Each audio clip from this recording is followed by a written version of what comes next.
What's going on, guys? Today we're going to be taking a look at the Lancer Tactical FAL. Now this gun is a shorter version of the original FAL, FAL, and you might also recognize this gun from a Rainbow Six Siege or the Para 308 as it's known in that game. So today we're going to be taking a look at some of the origins of this gun and why this is a great airsoft gun for newer players looking to get a little bit of a different style rifle.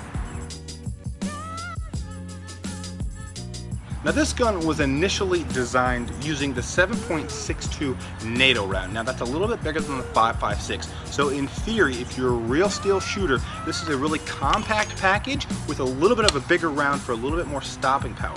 But for airsoft, we know that doesn't matter. So today, let's look at a couple reasons why this is a good alternative to, let's say, like a compact AK-74U or an M4.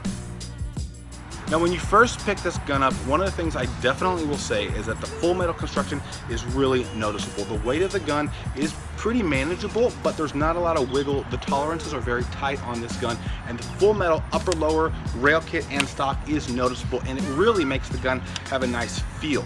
Now the other thing I will say is that all of your controls, your charging handle, your bolt release, and your magazine release are all sort of favoring right-handed shooters. So as I shoulder the rifle, everything's going to be kind of here on my left side, which I'm a right-handed shooter, so it works for me. But if you're a left-handed shooter, just keep that in mind.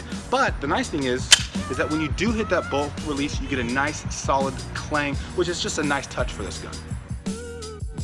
As far as internals go, this gun does feature a version 3 gearbox. I'm also using a 7.4 volt LiPo battery, which for this gun is about right. I'm not looking to have a huge rate of fire. The other nice thing about this gun is that it does feature a little bit of an enlarged hop-up wheel. Now that's great because if you're on the field and you're wearing gloves, you don't have to take your gloves off to adjust it. You simply open the bolt and you have a lot of room to really get in there and do some of the fine tuning that you might need. Using the 7.4 volt LiPo and some .20 gram BBs, this gun shoots just over 400. So do keep that in mind if you are going to play at any CQB fields.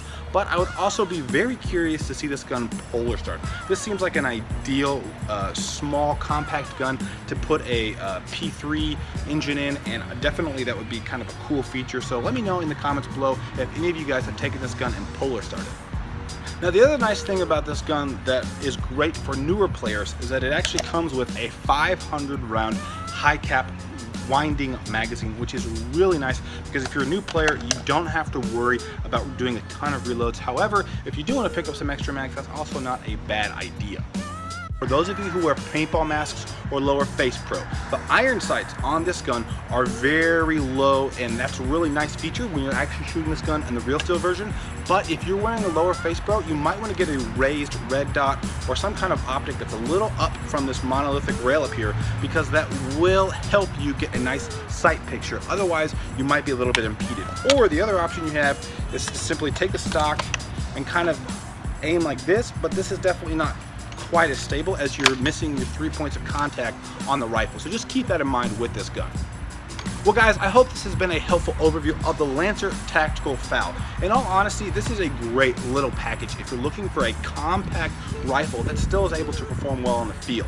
If you have any questions, let us know in the comments below and we will try to help you out. And as always, thanks for watching, guys. See you next time.